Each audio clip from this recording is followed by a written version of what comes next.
we are going to go to Chicago for JB Pritzker, but not just yet. Not just yet, all right? You know how I was telling y'all that the Mag Mile, the Magnificent Mile in Chicago, was close to about 50% or a little bit over 50% vacant? Well, one of the reasons why it's vacant is because there is no shortage of people that are willing to do things like this. A bold crew is caught on camera running out of the Nordstrom in River North with the designer goods. Our Jermont Terry is always investigating, live off the Mag Mile, looking into the retail theft trend. Jermont. Joe and Erica, this crew is accused of stealing more than $100,000 of high-end purses from the Nordstroms. Now, you might recall when Eileen O'Neill Burke became Cook County State's attorney, she made retail theft a felony for anything $300 or more. So tonight we're looking to see if that has slowed down this trend. It's just before 7. People are clearly on the sidewalk, yet that didn't stop this crew. They're caught on camera jumping into vehicles right outside the Nordstroms off the Mag Mile. All right, these guys just robbed, I don't know, they robbed Nordstrom. In the viral video, people looked on recording the brazen act as this crew rushed out the store after ripping off dozens of designer purses. By the time Chicago police responded, I feel like a real struggle.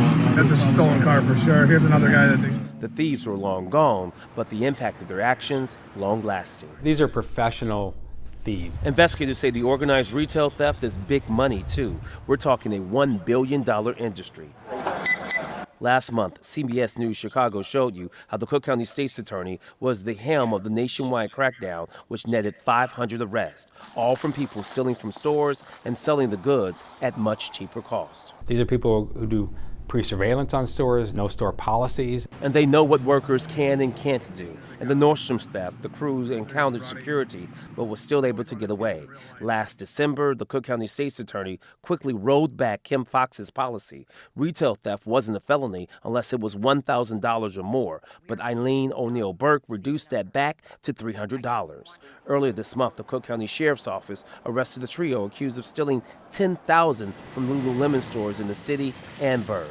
And when we examine Chicago police numbers in District 18, which encompasses the Mag Mile, so far there have been 1,107 felony thefts, down 3% from the same time last year.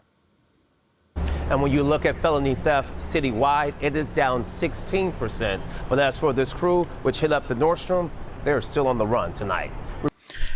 One thing we know about Chicago is in most instances of large crime, whether it be violent crime or felony theft, most people do not get arrested. And so as these people were running out of, and think about it, Joe, think about it. As they were getting in the car, right? And obviously that's a stolen Acura. That's a brand new Acura. That's one of the newer joints. They had a stolen Acura. They had an Infiniti. You can see they doing it right in front of the children and the pedestrians. We got my man in the white shirt. Looks like he just came from the gym, but he's out there with his snow bunny. I'm pretty sure that Umar Johnson would be pissed about that. And it looks like she either has a kid or some groceries that she's holding inside of her hand, or she got some kind of bag. I'm assuming that it got to be a bag, because if it was a kid, then they would probably be out of there. Nobody in Chicago that was watching this in real time was surprised. Everybody was just looking at them and just watching them and just relaxing. The people that was recording it across the street, they started recording it on the camera. We probably would have never even known about it had it not been for actual real people that was on the street that was able to easily look over and spot them doing whatever it is that they did. So they walked in, because shoot, you better off robbing the Nordstroms or going over to Macy's or whatever, Dillard's, take your pick, right? You can go to any of these stores. Saks is the big one. I'm not even sure if it's Saks still on the Magnificent Mile. You can go to any of these people, right? And so they can go right there over to Chicago, Magnificent Mile. The Magnificent Mile is supposed to be one of the premier shopping destinations in the Midwest, not just in Chicago, but in the Midwest. You want to go and get some luxury goods? I went there a long time ago. It was way busier in the summertime than it is right now. If you wanted to go luxury shopping in the Midwest, then you probably wanted to go over to Chicago. If you wanted to go on the East Coast, you went to New York. If you wanted to go to the West Coast, you went to Rodeo Drive, right? And it's not necessarily supposed to be a tourist destination on Rodeo Drive. That's just where people go a lot of times to go luxury shopping, right? If you wanted to go down south, you probably went either to Miami or you went to Atlanta. Or you can go down to Houston, right? Or you can go to Vegas on the West Coast. You got some spots in DC that you were able to used to go to, and they still there. You know, I went a little shopping over in DC. They had the secret room at the top. They said you can come up here and look at Pharrell's secret collection. They took me up there. I got a few pieces from over there. It was dope. And so there's certain places in the United States of America where if you are in a certain region, sometimes people in Detroit used to drive 4 hours to go hang out and do some shopping on the Magnificent Mile. Once upon a time, way before COVID, they would shoot over to Chicago, Milwaukee, come down to Chicago, Indianapolis. They go up to Chicago if they wanted the real luxury items. This was, before online shopping even became a thing.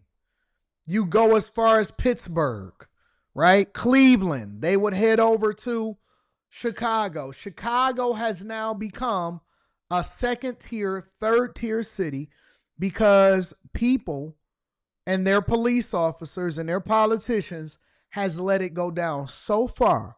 What is the number one thing that you need in order to make a city great? Public safety. Public safety. If you don't have public safety, if the people don't feel safe shopping, if the stores are experiencing millions of dollars of losses, you are going to have an exodus of both the stores, the shoppers, and erosion also of your reputation as a city where it's a destination place for people to come and open up whatever it is that they open up. How do I know this? I'm giving you the blueprint of what I've seen happen to our city.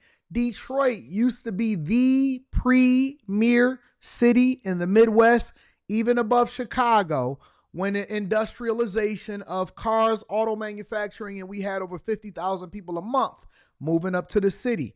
If you go and take the train station tour, I've taken it.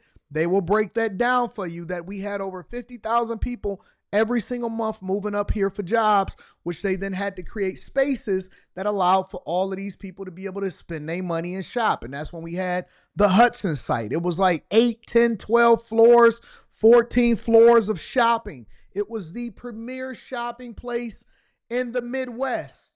And guess what? Corrupt leadership, stealing, thieving, white flight, racism, all of these things contributed to the eventually downfall and then ultimately the filing of bankruptcy in 2007, 2008 of the city that has now learned from our lessons and made the adjustment and realized, you know what, now that we've had 11 consecutive years of surpluses and we've staffed it with public safety, you go anywhere downtown, boy, I just went to stop at the bank before I came here to the studio, and the girl that was doing the traffic, she had on a police uniform. She said, ah! I said, what's going on, Miss Mary? Miss Mary, what's happening? Anton, you're going to have to wait for a little bit longer because I got a pedestrian that's coming by and we're not playing any games. It ain't nothing but cones and barrels. They redoing every paving, every street. They're rebuilding every building. Every retail space is being occupied. They got more housing that's being built down here. I ain't never seen more construction in my 43 years on earth. I've never seen more construction down here in downtown Detroit than I have in my entire life. I've never seen it. I've never seen it in my entire life. They building more on the Riverwalk. They got buildings going up. It's Alloden came into the city. They got all kind of new luxury retailers popping up, new announcements almost every single day. They got the Grand Prix here. I said, what the hell is happening? Who all is moving in here? I mean, I know we doing well. I didn't know we was doing that well. Honest to God, and I'm not glazing. Honest to God, bro, it ain't nothing but cones. Greek Town is completely closed off. They redoing the entire Greek Town and they opening it up for 2026. I said, y'all just shut down Greek Town. Y'all redoing the whole thing. The whole thing. I said, whoa, I'm glad I got in early. I'm glad I started buying everything up early. And then in Chicago, the police in downtown, bro, you can't jaywalk down here in downtown Detroit. They not playing okay. I got a ticket, bruh. I got a ticket for revving my engine. They was on me immediately. These dudes went in and robbed Nordstrom in 2 cars with $100,000 in bags and got away. And the police showed up 13 minutes later after they had already got away. And got away. And on the magnificent Mount, this is supposed to be the premier shopping destination. Well, it used to be. It's supposed to be the premier shopping destination of the Midwest. The premier shopping destination of the Midwest. And these dudes was able to walk away and get away on the Magnificent Mile, robbing Nordstrom right in front of everybody. Literally, right in front of everybody, they were robbing Nordstrom's. Oh, creator with no profile picture. You mad? You mad because we can speak positively about our city now? Listen, I'm not going to ever feel ashamed about the progress that's being made inside of my city. Absolutely not. I waited my whole life for this. I went to school downtown for this.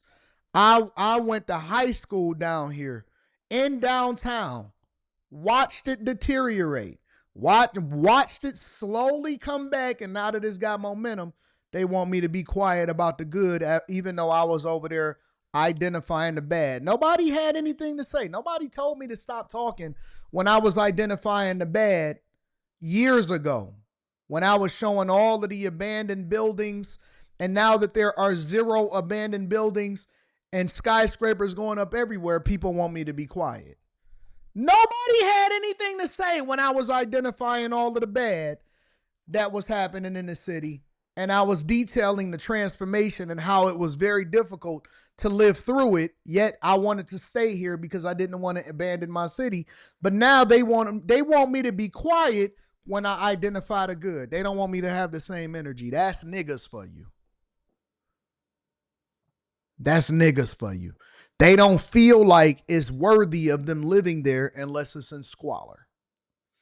They don't feel like it's theirs, something that they can call their own, unless it's gangsters and dope dealers and fentanyl dealers pushing product over to the community. We don't feel like it's ours, or we don't feel like we belong when something good comes. It's always got to be, oh, white people must be moving in. Niggas. When it was needles and dope fiends everywhere, everything was cool and we was happy.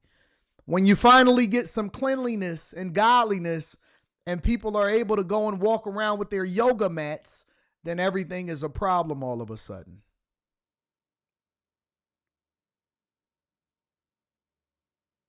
Now it's a problem.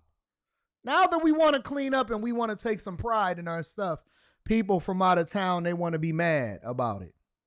We're not going to stop highlighting all of the great things that happen in the city because we're very proud of all of the work, not just from our legislators, not just from our police officers, but also the residents and participating in the growth of the city. And we're going to continue to capitalize off of that investment. Shout out to the city. Shout out to Detroit.